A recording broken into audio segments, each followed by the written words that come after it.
Film की शुरुआत में हम एक लड़की और लड़की को देखते हैं जो घबराए हुए थे। हड़बड़ी में वो हॉस्पिटल जा रही थी क्योंकि वो लड़की माँ बनने वाली थी और उसका बच्चा बस होने वाला था। जल्दबाजी में लड़की का ध्यान गाड़ी से हट जाता है जिससे उनकी गाड़ी का एक्सीडेंट हो गया था। गाड़ी एक पेड़ से आकर टकरा जाती है। ये देखकर वो लड़का उसे गाड़ी से निकाल देता है और अब ये लोग पैदल ही आगे बढ़ने लगते हैं। इसी जंगल में तभी एक आदमी आ जाता है जो एक कातिल खूनी लग रहा था और वो उस लड़की पर हमला करके उसे जख्मी कर देता है। जो देख वो लड़की काफी घबरा जाती है और वहाँ से भागने लगती है। वो एक पेड़ के पीछे जाकर छुप जाती है ताकि वो कातिल उसे भी ढूंढकर मार न दे। फिर इसके बाद हम एक कपल को देखते हैं जिनमें वाइफ का नाम अप्रैल था। उसी जंगल में इन लोगों ने एक कैबिन लिया था जहाँ अभी छुट्टियाँ मनाने के लिए जा रहे थे। अप्रैल अपने साथ अपनी बहन और उसके हस्बैंड को भी लाई थी। अप्रैल काफी परेशान लग रही थी इसीलिए वो अपने नेल खाने लगती है। जब उसका हस्बैंड उसे ऐसे करते हुए देखता है तो मना करता है, साथ ही तसल्ली भी देता है कि तुम परेशान मत हो, सब ठीक हो जाएगा। उसकी बहन पिछली सीट पर बैठी सो रही थी और ये लोग उसकी आवाजों का मजाक बनाने लगते हैं। पर तभी अप्रैल का हस्बैंड जोर से गाड़ी हिलाता है जिससे उसकी आंख खुल जाती है। खैर कुछ देर के बाद वो अपनी मंजिल पर पहुंचते हैं जहाँ एक जगह पर गिबन्स लिखा हुआ था। क्योंकि यहाँ पहले एक फैमिली रहती थी जिनमें हेड का नाम गिबन्स था तो इसीलिए फैमिली का भी यही नाम था और अब इस घर को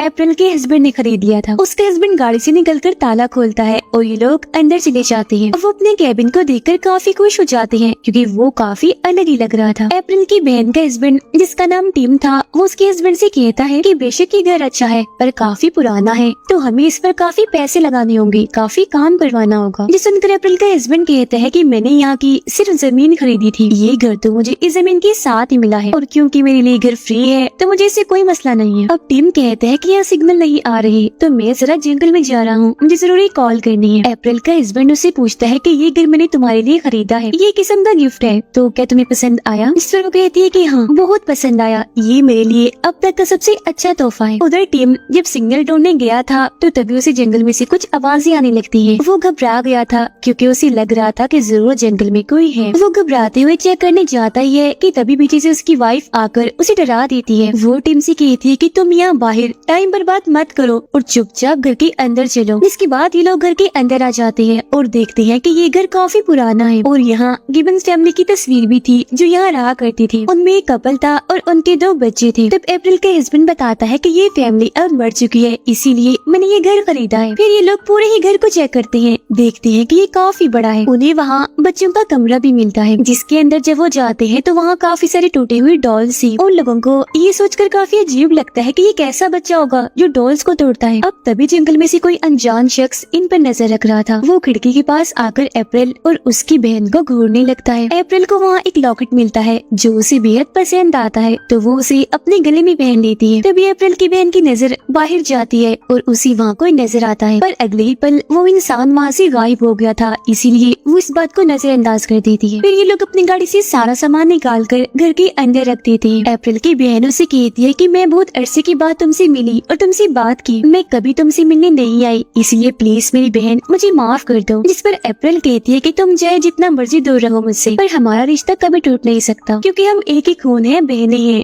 तो हम एक दूसरे से बहुत प्यार करते हैं। बाहर जब अप्रैल का हस्बैंड और टीम बातें कर रही थी तो वो टीम का शुक्रिया अदा करता है कि तुम अपना टाइम निकाल कर यहाँ मेरे साथ आई हो। जिस पर टीम कहता है कि तुम मेरे बहुत अच्छे दोस्त हो तो मैं तुम्हारे लिए कुछ भी कर सकता हूँ। वैसे एक बात बताओ, ये बात मुझे समझ नहीं आई कि आखिर तुमने ये इतना पुराना घर और जंगल के बीचों बीच क्यों खरीदा? यहाँ रहने की कोई रिसोर्सेज, कोई वसाइल है ही नहीं जिससे इंसान यहाँ रहकर आराम से जिंदगी गुजार सके। इस पर वो बताता है कि कुछ वक्त पहले ही हमारे बच्चे की मौत हो गई है, पैदा होने से पहले ही। तो अपने बच्चे को खो देने की वजह से अप्रैल सदमे में चली गई थी तो उसका मूड ठीक करने के लिए, जहन बटाने के लिए इस तरह की कोई जगह चाहिए थी यानी जहाँ पर 2-3 लोगों के अलावा कोई ना हो। तो इसीलिए मैंने यहाँ शहर से दूर जंगल में घर लिया है ताकि वो आराम से यहाँ हंसी खुशी छुट्टियाँ गुजार सके। इस तरह से उसका जहन भी बढ़ जाएगा और वो सदमे से भी बाहर आ जाएगी। तब खुश होते हुए टीम उसे बताता है कि अप्रैल जब यहाँ आई थी तो घर को देखकर वो काफी खुश हो गई थी तो अब तुम इस बारे में फिक्र ना करो, धीरे धीरे वो बिल्कुल ही ठीक हो जाएगी। ये सुनकर वो टीम को गले से लगा लेता है और उसका शुक्रिया अदा करता है कि तुम कितने अच्छे से मुझे तसल्ली दे रही हो। फिर ये दोनों भी अंदर चले जाते हैं और ये लोग काफी सिगरेट्स और शराब पीते हैं, खूब इंजॉय करते हैं। काफी देर के बाद टीम और उसकी वाइफ अपने कमरे में जाने लगते हैं सोने के लिए जबकि अप्रैल और उसके हस्बैंड बाहर थे क्योंकि वो बातें कर रहे थे। यहाँ से भी हम साफ साफ देख पाते हैं कि कोई खिड़की के पास खड़ा होकर उन पर नजर रख रहा है। फिर वो दोनों जब कमरे में थी तो अप्रैल अपने हस्बैंड से कहती है कि आज मैं काफी टाइम के बाद खुश हुई हूँ, मुझे यहाँ बहुत अच्छा लग रहा है, तुम बहुत अच्छी हो, मेरा इतना ख्याल रखते हो और बहुत शुक्रिया मेरे लिए ये घर खरीदने के लिए। ये सुनकर उसके हस्बैंड खुश हो जाता है क्योंकि उसे लग रहा था कि अब वो ठीक हो जाएगी। फिर आधी रात को जब वो सारे गहरी नींद में सो रहे थे तो वो अनजान आदमी उनके घर में दाखिल हो जाता है। अप्रैल के कमरे में जाकर उसकी गले से लॉकेट को तोड़कर अपने पास रख लेता है। फिर सुबह को अप्रैल को एक सपना आता है जैसे वो माँ बनने वाली है, मगर अचानक वो अपना पेट फाड़कर बच्चा बाहर निकाल लेती है। अब इतना भयानक सपना देखकर वो काफी घबरा गई थी तो फौरन उसकी आंख खुल जाती है। जल्दी से वो किचन में जाकर अपनी दवाइयाँ खाती है, पर तभी अचानक उसे खिड़की से बाहर एक आदमी दिखता है जिसे देख वो काफी डर जाती है और जोर से चीख मार देती है। तब उसकी आवाज सुनकर बाकी सभी वहाँ आ जाती है और उसे पूछते हैं कि क्या हुआ तुम्हें, सब ठीक है ना। जिस पर वो घबराते हुए बताती है कि मैंने खिड़की के बाहर एक आदमी को देखा है। जो सुनकर टीम उसे कहते हैं अच्छा वो मेरा दोस्त होगा, मैंने उसे घर का काम करने के लिए बुलाया है। फिर जब टीम दरवाजा खोलता है तो वहाँ सच में उसका दोस्त ही था जो अपने साथ एक और आदमी को भी लाया था, क्योंकि ये दोनों ही घर की तोड़फोड़ करके घर को नया बनाने के लिए आए थे। अब टीम उन दोनों के बारे में बताता है, कहता है कि मेरा दोस्त कंस्ट्रक्शन का काम करता है, यानी घर वगैरह बनवाता रहता है, तो घर को ये काफी अच्छे से देख लेगा और बिल्कुल नए जैसा बना देगा। और जबकि इसका दोस्त प्लम्बर भी है और कारपेंटर भी, जो हमारे लिए घर का सारा फर्नीचर बना देगा। टीम उन दोनों को कहता है कि तुम्हें सबसे पहले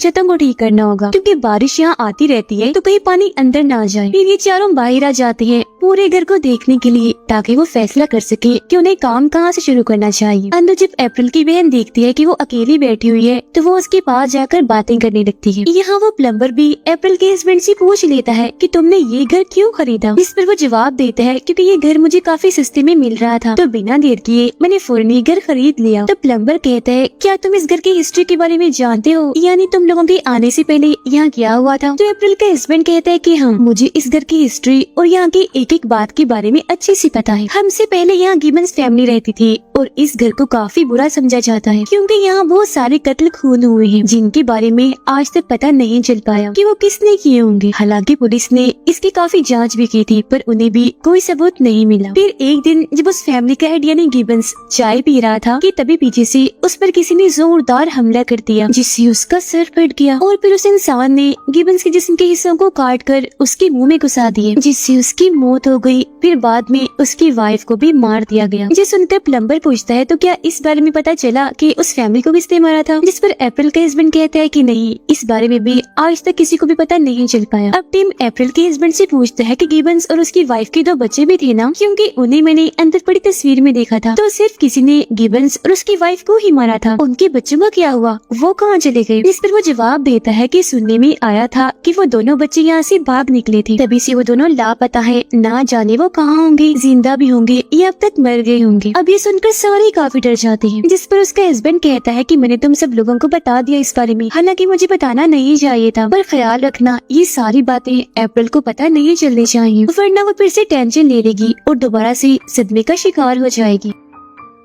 अंदर एक कमरे में अप्रैल और उसकी बहन को अलमारी में से ढेर सारे कपड़े मिलते हैं, जिन्हें वो पहनकर काफी खुश हो जाती है, गाने लगाती है और डांस करने लगती है। उधर वो चारों एक तालाब के पास पहुंचते हैं जो उनके घर से काफी नजदीक था। वो सोचते हैं कि ये तालाब तो काफी बड़ा है, तो जरूर हम इसमें से मछलियाँ भी पकड़ सकते हैं। उधर अप्रैल की बहन उससे माफी मांगती है, कहती है कि मेरी प्यारी बहन मुझे माफ कर दो, क्योंकि जब तुम्हारे बच्चे की मौत हुई थी तब मैं तुम्हारे पास नहीं आई थी, हालांकि तुम्हें मेरी जरूरत थी। मुझे दरअसल समझ नहीं आ रही थी कि आखिर मुझे करना क्या चाहिए, तो इसीलिए मैं नहीं आई, जिस बात का पछतावा मुझे आज तक है। अप्रैल उससे कहती है कि तुम्हें तो मैंने कब से माफ कर दिया, क्योंकि जो भी है तुम मेरी बहन हो, मैं तुमसे दूर नहीं रह सकती। वो उसे ये भी बताती है कि जब मेरा बच्चा होने वाला था तब मैं बहुत खुश थी, क्योंकि वो बच्चा मेरे लिए ढेर सारी खुशी और उम्मीद बनकर आ रहा था, पर मेरे साथ वो हादसा हो गया, जिसके बाद मैं टेंशन में रहने की वजह से सदमे का शिकार हो गई। तो इसीलिए मेरे हस्बैंड ने ये घर मेरे लिए खरीदा ताकि मेरा दिल बहल सके। ये सारी बातें बताते हुए वो काफी जज्बाती हो गई थी, इसीलिए रोने लगती है। अब दोपहर को भी जब वो सारे खाना खा रही थी तो उस वक्त भी कोई उन पर नजर रख रहा था। इसके बाद टीम और उसका दोस्त बाहर जाते हैं शराब लेने के लिए। यहाँ उसका दोस्त कहता है कि चलो तालाब पर चलते हैं मछलियाँ पकड़ने के लिए, क्योंकि आज मेरा बहुत दिल कर रहा है मछली खाने का। जिस पर टीम राजी हो जाता है और ये दोनों मछलियाँ पकड़ने के लिए चले जाते हैं। घर में प्लम्बर काम कर रहा था पानी का सिस्टम लगाने के लिए, जिस दौरान वो अप्रैल के हस्बैंड से बातें करने लगता है, उसे अपनी फैमिली के बारे में बताता है। उधर जब वो दोनों मछलियाँ पकड़ रही थी तो उनके हाथ कुछ नहीं लगता। इसलिए टिम का दोस्त उसे कहता है कि तुम यहाँ बैठो, मैं जरा जंगल से होकर आता हूँ। वो फिर जैसे जंगल में जाता है तो वहाँ एक काफी लंबा चौड़ा आदमी आ जाता है जो देखने से कोई खतरनाक कातिल लग रहा था। वो टिम के दोस्त पर हमला करके उसे पकड़ लेता है और रस्सी के जरिए उल्टा लटका देता है। फिर वो उसका मुंह खतरनाक जानलेवा ट्रैप जाल में अड़ा देता है और जैसे उसे दबाता है उसकी काफी बुरी मौत हो जाती है और हम बस उसकी चीखें ही सुन पाते हैं। उसके चिल्लाने की आवाजें सुनकर टिम काफी घबरा जाता है, इसीलिए वो फौरन यहाँ चेक करने आता है। पर वो कातिल उसे भी पकड़ लेता है और एक जंजीर के जरिए पेड़ से बांध देता है। वो जंजीर को फिर टिम के मुंह के पास लाता है, जोर से उसे खींचता है और जंजीर से उसके मुंह के 2 टुकड़े कर देता है, जिससे वही उसकी भी मौत हो जाती है। फिर शाम को अप्रैल के हस्बैंड और प्लम्बर तालाब के पास जाते हैं चेक करने के लिए कि आखिर वो लोग कहाँ हैं, क्योंकि वो शाम से घर नहीं आए थे। इन्हें यहाँ उन दोनों का सामान तो मिल जाता है पर वो दोनों कहीं भी दिखाई नहीं दे रहे थे। ये दोनों अब ये सोचकर काफी घबरा जाते हैं कि आखिर वो गए कहाँ होंगे। हर जगह ये उन्हें तलाश करने लगते हैं पर वो इन्हें कहीं भी नहीं मिलती। अब ऐसे ही रात हो जाती है। प्लम्बर टिम के फोन पर कॉल करता है, कॉल उसे लग जाती है जिसकी आवाज उन्हें एक शेड से आ रही थी, यानी लकड़ी की एक छोटी सी केबिन से। तब ये लोग आवाज का पीछे करते हुए वहाँ जाते हैं। प्लम्बर जब शेड के अंदर जाता है तो समझ गया था कि यहाँ जरूर कोई रहता होगा, क्योंकि केबिन की हालत ही ऐसी थी जैसे यहाँ कोई रहता है। जरूरत का सारा सामान भी वहाँ पड़ा हुआ था। फिर ढूंढने पर उसे वहाँ टिम और उसके दोस्त की लाश भी मिल जाती है, जिनकी हालत काफी खराब थी क्योंकि उन्हें बुरी तरह काट दिया गया था। ये देखकर प्लम्बर की खुद की हालत भी काफी खराब हो जाती है। वो बेहद ही घबरा गया था, इसीलिए सब लोगों से कहता है कि हमें जल्द से जल्द यहाँ से निकलना चाहिए। पर पलक झपकते ही वो कातिल शेड से निकलकर इनके सामने आ जाता है, यानी जिसने उन दोनों को मारा था, और अब वो प्लम्बर पर भी हमला कर देता है जिससे वो नीचे गिर गया था। ऐसा करने के बाद वो कातिल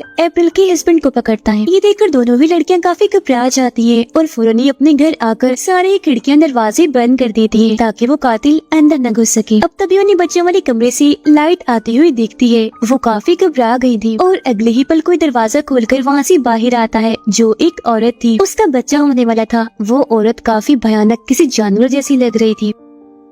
वो अप्रैल की बहन पर हमला करके उसे जान से मार डालती है, उसका गला काट कर खाने लगती है क्योंकि वो कैनिबल थी, यानी आदमखोर, इंसानों का गोश्त खाने वाली। उधर अप्रैल का हस्बैंड कातिल से लड़ने की कोशिश करता है पर कातिल उसकी आंख में बड़ा सा कील घुसा देता है जिससे उसकी आंख फूट जाती है और उसे बहुत दर्द होती है, जिससे उसकी भी मौत हो गई थी। वो औरत अब जैसे अप्रैल पर हमला करने के लिए आगे बढ़ती है तो उसके पेट में जोरदार दर्द होने लगती है। ये देखकर अप्रैल समझ जाती है कि उसका बच्चा होने वाला था, तो औरत की मदद करने के लिए वो बिना डरे उसके पास आ जाती है। अब तभी औरत का बच्चा पैदा हो जाता है जो कोई नॉर्मल आम बच्चा नहीं लग रहा था, वो किसी डीमन शैतान जैसा बदसूरत लग रहा था। पर फिर भी अप्रैल उसे अपनी गोद में लेती है और याद करने लगती है कि अगर मेरा बच्चा पैदा होता तो वो भी बिल्कुल ऐसा ही होता और बिल्कुल ऐसे उसे मैं अपनी गोद में लेकर खिलाती। वो औरत अप्रैल से उसका बच्चा मांगती है तो वो उसे दे देती है। फिर वो सोचने लगती है कि काश ये बच्चा मेरा होता। वो काफी अजीब हो गई थी। बच्चे को पाने की लालच में वो उस औरत का गला काट देती है जिससे वो मारी जाती है। तो अप्रैल उसका बच्चा ले लेती है ताकि वो उसे अपने पास रख के पाल पोस के बड़ा कर सके। फिर जब वो कातिल वहाँ पहुँचता है तो अपने बच्चे को अप्रैल के हाथ में देकर काफी हैरान रह जाता है, पर वो उसे कुछ नहीं कहता। इतनी ही देर में यहाँ प्लम्बर आकर कातिल के पेट में कुल्हाड़ी घुसा देता है जिससे वो बेहोश हो गया था। वो फिर अप्रैल से कहता है कि हमें भी जल्द से जल्द यहाँ से निकलना चाहिए, मगर वो ये कहते हुए इनकार कर देती है कि नहीं, मैं अपने हस्बैंड के बगैर यहाँ से नहीं जाऊंगी। प्लम्बर कहता है कि सिर्फ तुम और मैं ही जिंदा बचे हैं, हमारे अलावा सभी लोगों को इस कातिल ने मार डाला है। जिस पर अप्रैल कहती है कि अगर मेरा हस्बैंड ही नहीं रहा तो मैं जाकर क्या करूंगी, अब मैं यही रहूंगी और इस बच्चे को पाल पोस कर बड़ा करूंगी। जिस पर प्लम्बर उसे समझाता है कि देखो पागल मत बनो, ये बच्चा तुम्हारा नहीं है बल्कि इन दोनों का है जो अच्छे लोग नहीं है, तुम्हें भी जिंदा नहीं छोड़ेंगे क्योंकि ये कैनिबल है और ये भी कोई आम इंसानी बच्चा नहीं है बल्कि शैतान है। उसकी ये बातें सुनकर अप्रैल को अच्छा नहीं लगता। वो उसे डांट कर यहाँ से जाने का कहती है कि अब ये बच्चा मेरा है, साथ ही घर भी, तो मैं यही रहूंगी, इस जगह को छोड़ के कहीं नहीं जाने वाली। तब ये सुनकर प्लम्बर समझ जाता है कि बच्चे की लालच में वो पूरी तरह पागल हो गई है, तो इसीलिए वो अप्रैल को कुछ नहीं कहता और यहाँ से जाने के लिए निकलता है। वो गाड़ी लेकर जब गेट के पास पहुँचता है तो तभी वो कातिल वहाँ आकर उस पर हमला कर देता है और काफी बेरहमी से उसे मार डालता है। अब मैं आपको बता देती हूँ कि आखिर ये हो क्या रहा था, मतलब ये कातिल और वो औरत कौन थी और सभी को क्यों मार रहे थे। दरअसल ये उस घर में रहने वाली